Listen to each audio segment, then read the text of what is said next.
Les Pygmées au Cameroun, comme leurs congénères au Congo, en République centrafricaine ou au Gabon, vivaient traditionnellement de la pêche, de la chasse et de la cueillette. Mais depuis les indépendances dans les années 60, voire un peu plus, l'État a entrepris de les sédentariser. Par la même occasion, celui-ci et ses partenaires ont multiplié l'exploitation des ressources forestières. Obligés de quitter la forêt pour désormais se réfugier dans des villages de fortune pour certains et bâtis pour la circonstance pour d'autres, les Pygmées doivent aujourd'hui trimer pour répondre à l'un de leurs besoins physiologiques pressants, manger. Mais comment? Quoi? À quel prix? Mieux, quelle est l'incidence de ce changement dans leur mode alimentaire, dans leur vécu quotidien?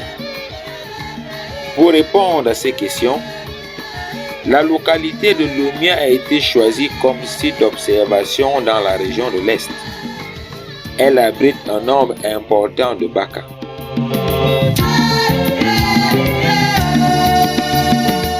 Elle est située à 126 km d'Abomban, le chef-lieu du département du Oignon, en plein cœur du bassin du Congo, deuxième poumon de la planète, et à 353 km de Yaoundé, la capitale politique du Cameroun.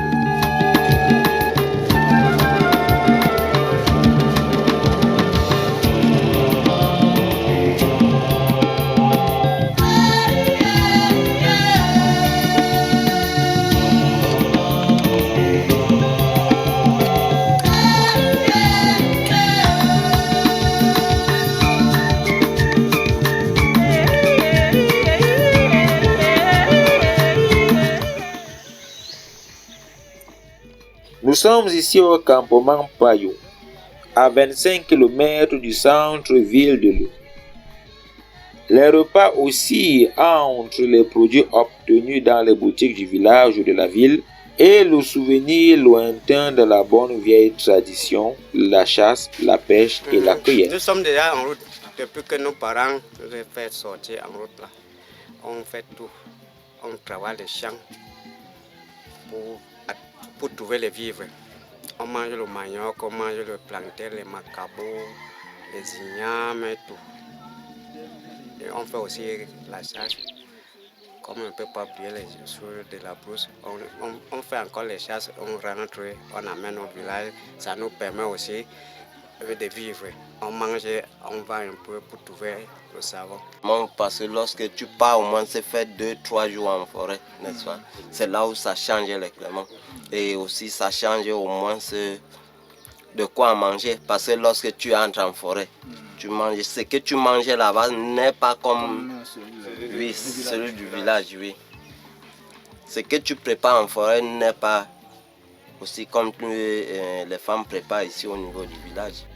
Dans le village voisin, situé à 15 km de là, Mouang le Bosquet rythme également à la même cadence. Il a également fallu s'adapter. Ils sont avec la boutique ici pour payer le pétrole. Ils payent les savons, ils payent les sardines, ils payent tout ici. C'est nous. Ici, le riz, ils payent ici au Bosquet.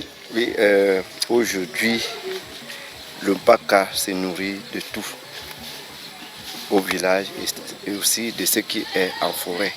Parce qu'avant, le baka se nourrissait de ce qui était purement en forêt. Comme la forêt, on ne pratique pas ça régulièrement.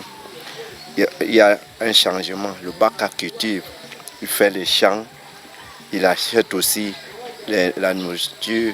Quand il n'a pas, il part au marché, il achète, il vient nourrir sa famille. Il crée des champs, des plantations. Seulement cette sédentarisation a un coût parfois très élevé, puisque les produits comme l'alcool font des ravages au sein de la communauté baka. Il y a aussi l'avènement des stupéfiants tels que l'alcool, avec les sachets qui sont à proximité à cause déjà du prix qui est très abordable pour ce peuple-là. Nous constatons quotidiennement que les bars, quand ils descendent ici, ils s'adonnent tellement à la consommation du fighter. Je me rappelle, il y a de cela 2 ans, j'avais fait la connaissance d'un monsieur de ce secteur. Il me disait que il suffit simplement d'avoir le fighter ou bien le motoro pour donner à ces gens pour qu'ils viennent les aider à faire leur champ. On les amène à l'hôpital. Si c'est déjà que la personne met là sur place parce qu'il a trop bu. Et ici au village, quand quelqu'un a bu beaucoup et qu'il est mort, on fait maintenant comment? On l'enterre, mais là, ou bien on attend un peu? On attend un peu. Combien de jours?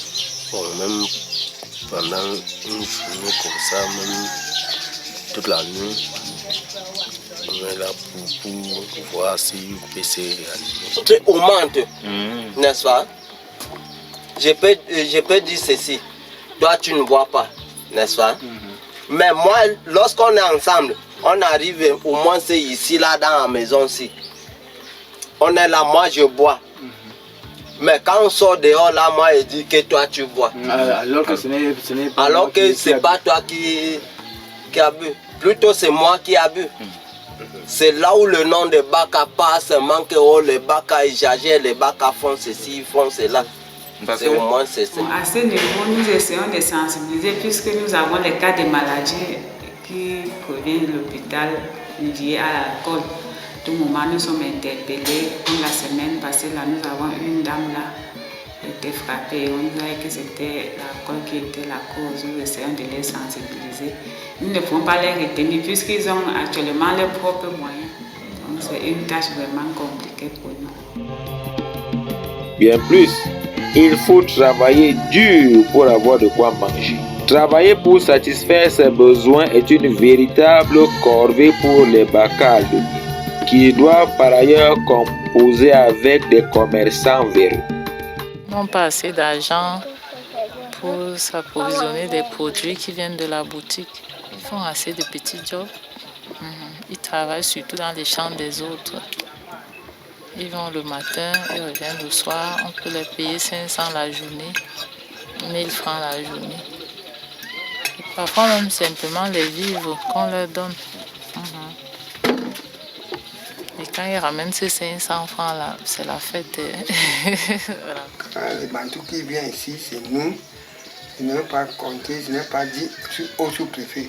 Oui. Parce qu'on a venu pour tomber des Bakans. Quand le moment des mangos, ça arrive. Le moment des mangos, ça arrive comme ça. Tu dis ça ici, un combo de 2 litres. C'est comme ça. Le Bantou, il dit, non, le prix n'a pas arrangé là-bas. Maintenant, c'est 3000. Oh, c'est 3000? Oui, c'est 2000 comme ça. Je ne vais pas arranger le prix là-bas. Des mangots, oui. Je vais te dire des mangots. Ouais. On donne 2000. Vraiment. Et le kilo du riz à 100 francs. 20. Oui, le vert. Le vert n'a pas un peu gros. Oui, c'est 1 kilo. Si vous avez peut-être 1 kilo du riz. Parce qu'on ne peut pas jouer dans le Cameroun comme ça. Ce qui est en bref ici, pour ne pas vous tromper, nos frères Bantous nous dérangent, nous prêtent beaucoup. On nous prend la journée à 500. Il y a parfois celui qui est gentil. On peut dire qu'il peut préparer un peu de morceaux de manioc et puis il donne les petits choses. Et puis après il donne les 500 par personne. Nos jours, on constate que ces hommes sortent de plus en plus de leur milieu naturel. Ils se retrouvent avec nous et pour vivre et pour consommer les produits que nous avons sur place, ils sont obligés de travailler. Et quand ils travaillent, on leur donne un peu de rémunération en dehors des gibiers qu'ils peuvent prendre en bourse. Personnellement, quand j'essaie d'observer ces rapports, je me dis que ça dépend de la perception de ces Baka populations, des populations qui vivent ici à Lomé. Le Baka, par exemple, pense qu'il vient aider quelqu'un qui est dans le besoin d'une main-d'œuvre. Dans sa gentillesse, dans sa générosité, il sort de son milieu, il vient aider. Mais celui qui cherche à le prendre pour main-d'œuvre voit autre chose.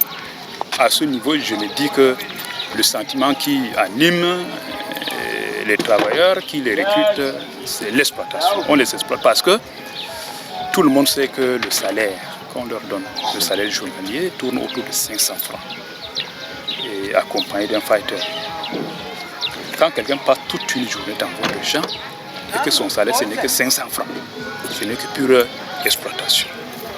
L'État, conscient de la situation qu'il a provoquée, à travers ses démembrements et les communes, essaie de panser une plaie qui n'a de cesse de se gangréner. Et pour quel résultat? Je dois dire qu'il n'y a pas, à proprement parler, au niveau de la commune, de programme spécifiquement Baka. Mais il y a un ensemble d'actions que la commune mène en faveur des populations. De façon spécifique pour les Baka, nous mettons beaucoup plus l'accent sur l'éducation. Et nous travaillons également dans le domaine de la santé avec une organisation non gouvernementale qui coopère avec nous. Donc la mairie travaille plutôt en partenariat avec certaines organisations pour ce qui est de la santé des Baka, pour ce qui est de l'éducation des jeunes Baka. En dehors de cela, la mairie a des programmes généraux pour l'ensemble des populations. Ces programmes qui visent l'élévation du niveau de vie des populations à travers leur implication dans les activités agro-pastorales. Nous, au niveau de la mairie, nous avons un programme pour les Baka, mais elle n'est pas basée sur l'alimentation. Nous avons ce programme au niveau du développement, au niveau sanitaire, l'éducation, peut-être dans le sens politique. C'est un peu notre programme au niveau de la mairie avec les Baka. Nous les accompagnons dans l'éducation, dans la santé. En parlant un peu de l'agriculture, nous encourageons l'agriculture au niveau des Baka. L'école contribue également à sa manière à détacher le Baka de son être profond, la forêt, source d'aliments, gage de la pérennisation de leur culture. Nous avons les élèves Baka au lycée bilingue de Lomier. En 2017, ils étaient un peu plus nombreux. Ils ont bien intégré la communauté éducative parce que ce dont je vous parle, c'est ceux qui continuent de venir à l'école. Et ils sont déjà dans les grandes classes. Baka reste ouvert au monde actuellement, surtout ceux qui viennent à l'école. Ils sont ouverts au monde dans la mesure où ils apprennent au même titre que les autres. Ils ont la volonté de connaître. On les découvre dans les groupes d'études où ils cherchent à apprendre avec les autres, où ils se comportent comme les autres. Dans le travail, on ne peut pas discerner qui est petit, qui ne l'est pas, qui est zimé, qui ne l'est pas. Ils travaillent de la même manière et le succès vient au même titre que les autres. Dans les attitudes alimentaires, on les voit partager la nourriture avec les autres. Ils mangent sans complexe ce que les petits préparent. Ils achètent le pain, ils mangent normalement comme tout le monde, sans complexe vraiment. Les conséquences sont en réalité catastrophiques. Les valeurs culinaires et culturelles Baka se perdent. Il faut dire que ce qui a changé dans la vie de l'homme Baka en termes d'alimentation, c'est déjà l'absence même de l'aliment, tel que le miel. On se rappelle très bien que ce peuple autrefois vivait de la chasse et de la cueillette, mais il devient de plus en plus difficile pour l'homme Baka d'attraper un gibier, de faire même les rites traditionnels avec la chair de l'éléphant qui devient aussi de plus en plus rare dans la localité. Bon, maintenant, nous sommes habitués à manger les choses du village.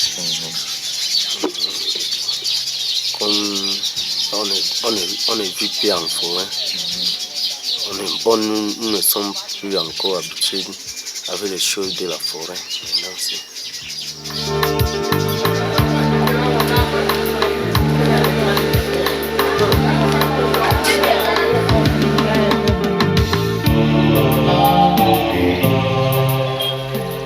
Le rapport avec le bantou pendant ce temps est plus qu'inégal, voire tumultueux.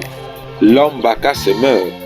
S'agissant de leur nutrition, il faut dire qu'il faut d'abord comprendre que la nutrition a beaucoup de pans. La nutrition nous aide à rester en vie, mais la nutrition a beaucoup de fonctions aussi. La nutrition a une fonction sociale, elle a une fonction physiologique, une autre fonction qui est une fonction spirituelle, une nourriture liée à votre culture. D'ailleurs, nous allons un peu plus loin en profondeur. Certaines nourritures sont agréables, sont bonnes, ne sont pas nocives pour le corps, pour la chair. Les aliments ne sont pas appropriés. Culturellement consommables, c'est ceux qui ont été légués dans le temps par certaines qui sont de plus en plus utilisées ou usitées. Le changement de paradigme, le changement de comportement nutritionnel va obligatoirement entraîner un déséquilibre fondamental, un déséquilibre total dans leur environnement. Obligatoirement abandonner le savoir ancestral qu'ils disposent, que nous ne disposons pas. D'ailleurs, c'est pour cela que nous allons chez eux lorsque nous sommes victimes d'un certain nombre de malheurs. Nous allons chercher le réconfort chez les pygmées, nous allons chercher le savoir chez les pygmées, nous allons chercher la santé chez les pygmées. Amener les pygmées à devenir des vendeurs, des grands cultivateurs et donc des gens qui ont soif de l'argent. Ils seront des esclaves au lieu d'être des maîtres qu'ils ont été longtemps dans l'écosystème. Vouloir changer la vie des pygmées pour qu'ils commencent à vendre, qu'ils commencent à devenir des hommes qui recherchent l'argent, pour moi, c'est fondamentalement dénigrer tout le savoir, toute la continence que les pygmées ont de la vie du monde. C'est les dépositaires à l'heure actuelle de la vie, les vrais dépositaires de la vie humaine. C'est vouloir faire rentrer les pygmées dans un capitalisme sauvage, dans une mondialisation qui ne prend pas en compte les communautés et le savoir des communautés à partir de leur endogénéité. Malgré cette mort culturelle, quasi certaine pour les Baka, qui se vit à travers la perte de leur héritage culinaire, ceux-ci ont saisi les enjeux d'une modernité construite sans eux. On a, je crois, 2 associations qui travaillent pour défendre l'autonomisation de l'homme Baka.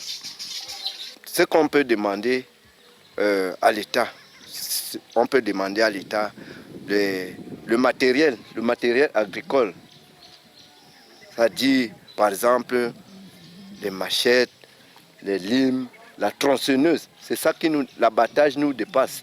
On peut demander à l'État de trouver aussi les semences, parce qu'il y a des semences qui nous manquent ici. Parce que par exemple, les semences d'arachide, les concombres, les semences d'igname, on n'a pas eu ça. Il y a une organisation, PIDMA, qui nous a appuyé dernièrement en semences, en bouture de manioc. Oui, et que c'est ça que les gens ont planté. Et PIDMA aussi nous avait appuyé dernièrement en matériel, un peu de petits matériels agricoles. Oui, et ce n'était pas suffisant pour le village. C'est que nous, on cultive beaucoup le plantain, le manioc, parce qu'on n'a pas les semences de cacao. Mais dernièrement, on demande avec les ONG de nous trouver les semences de cacao. Mais est-ce suffisant? Là reste toute la question. L'État doit apparemment faire plus dans un sentier qui est connu des organisations non gouvernementales qui œuvrent en faveur des peuples autochtones et pour leur prise en compte réelle dans les politiques publiques. Ainsi va la vie à Lomé, ville touristique, ville culturelle, ville historique pour les Baka, contraints d'abandonner progressivement leurs savoirs ancestraux, aussi bien sur le plan culinaire que culturel. Ils ont su s'adapter dans un monde qui leur était autrefois étranger. Si les biscuits, le lait artificiel ou autres alcools ont acquis droit de cité dans leur alimentation, Il n'en demeure pas moins que les produits de la forêt occupent encore une place importante dans leur quotidien. Mais pour combien de temps? Tant il est vrai que le gibier se fait de plus en plus rare et que la déconnexion à la forêt devient une réalité aux conséquences multiples. Quant au bantou, l'exploitation des baka reste une activité fructueuse.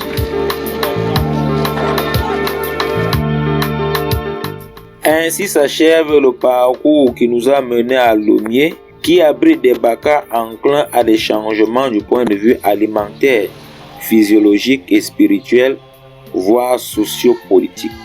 L'histoire récente du Cameroun veut justement que les baka, considérés comme peuple autochtone, aient accès à la citoyenneté camerounaise au même titre que les bantous qui en sont d'ailleurs les acteurs majeurs.